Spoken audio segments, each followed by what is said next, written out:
Now it's time for News Extra, and brought to you by Gering Civic Center. Here again, Kevin Mooney. Thank you very much, Dennis. Good morning, everyone. We have Jana Richards here and Owen Elder from Kimball. We're going to talk about the Scottsbluff Winter Farmers Market, of course, with Jana.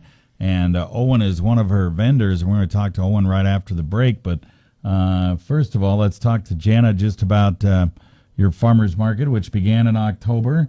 And probably is going to pick up as the winter goes along, right? Yeah, that's correct. So the Morrill Market always ends at the last day. It was October 30th on a Tuesday. And so in November, that seems like we'll get more customers from the Morrill Market, and we get more vendors also. Yeah. Okay. So you are on the first and third Saturdays of each month, October through March. That's correct. Right? So this Saturday is one of the times. Yeah, it is.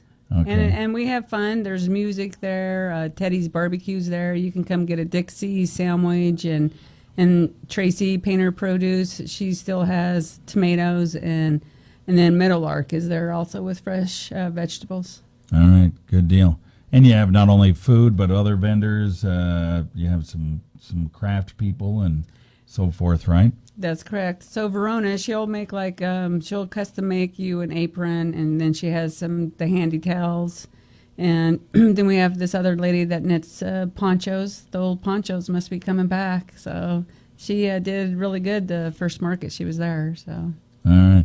This is over at the old Village Garden Center, which is just south of Back Racks, right off of 20th Street here, close to the radio station.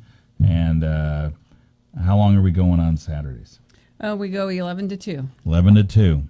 Okay, so it's pretty easy. And you also have a nonprofit. You guys benefit every time you're open, right? Yeah, so we always try to pick a different kind of a nonprofit. And this week is the Skipper's Cupboard. So you could bring dry or wet cat food or dog food. And then we have a market basket, which everybody will donate. One of the vendors will donate an item to the basket, and that's what we raffle off. And then Steve, the Skipper's Cupboard guy, will keep the money.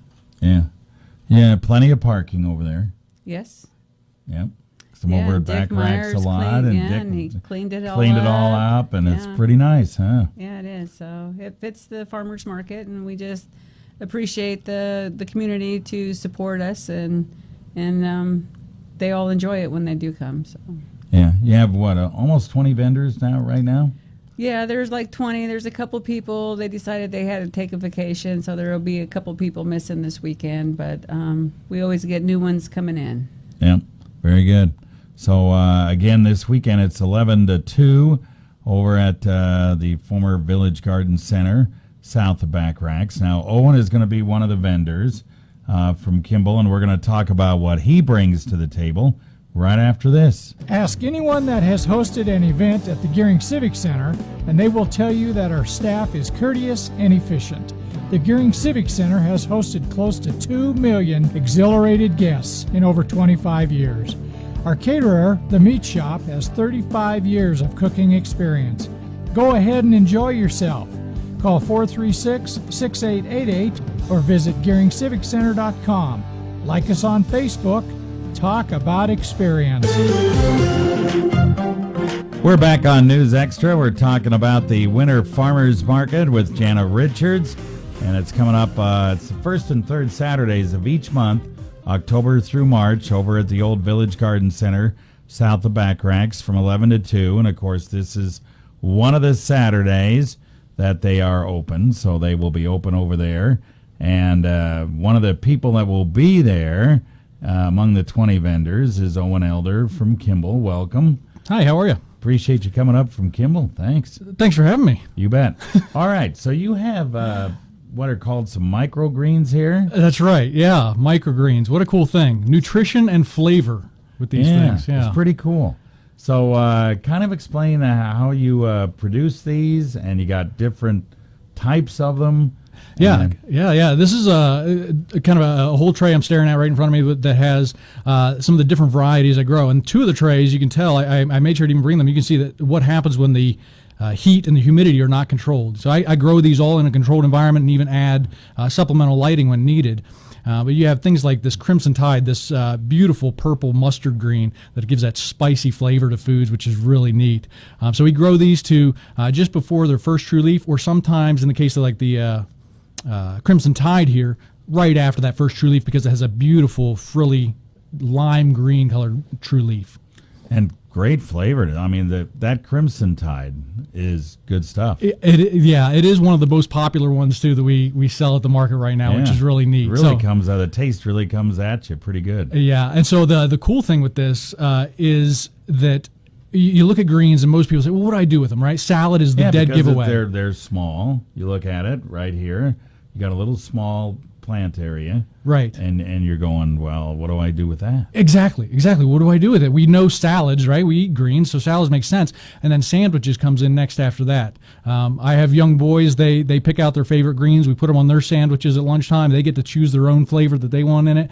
And then here's the kicker. Scottsbluff supports us Greenbrier Organics doing this so much, and Gearing as well, that you go find a professional chef that knows what they're doing with these. So the places to go with these are Mixing Bowl, the new Flyover Brewing Company, and the Emporium. Yeah. You go to the restaurant, they have our microgreens on their dishes that they're creating. Right. So if you say, well, I don't know what to do with this, great. Go check out the professional chefs, see what they do with it, and they'll incorporate it in which is cool.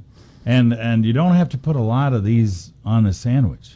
Right. Or whatever you're putting it on. Right, exactly. Put what you're comfortable with. Right.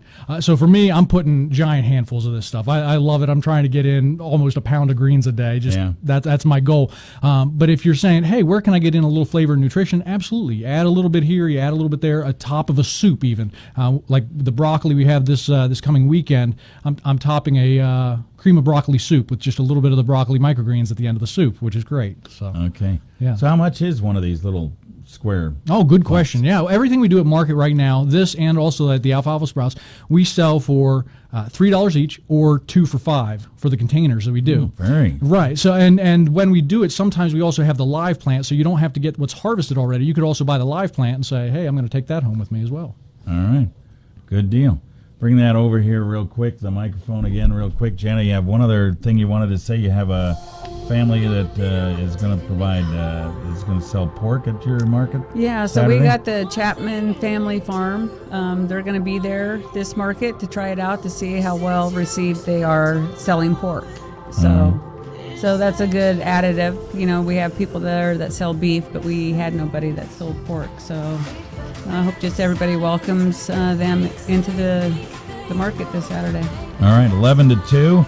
Try out get over there, try out some of Owen's stuff here. It's pretty good. Not bad at all. Okay. So I appreciate Owen coming. Jana, thanks again. Yeah, thank you, Kevin. You bet.